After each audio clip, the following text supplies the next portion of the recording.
Hindi, bigyan mo na si ano.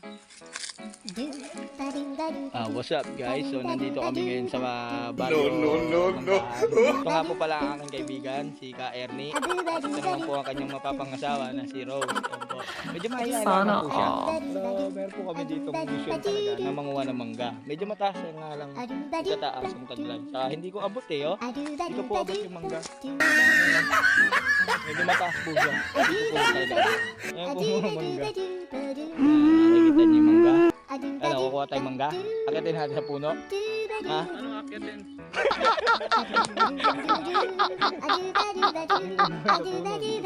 Pupunta. Katotohanan. Yan. Tapos hanggang doon po. Yan. Ito namin sa puno yan. Tapos, magandang tanawin dito, no? Oh my God! Kaibigan. Wow! Oh, paano? Mamimitas na kami ng mangga.